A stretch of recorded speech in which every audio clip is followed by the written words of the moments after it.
Ana sevilmegen kim var, dada sevilmegen kim var, dada sevilmegen kim var. Oy, dada sevilmegen kim var.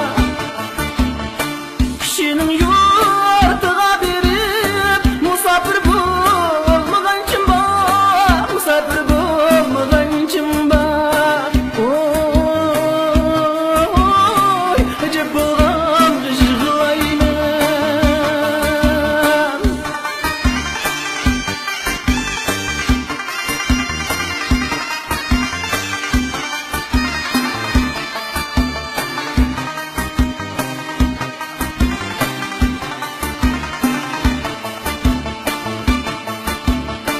Hanım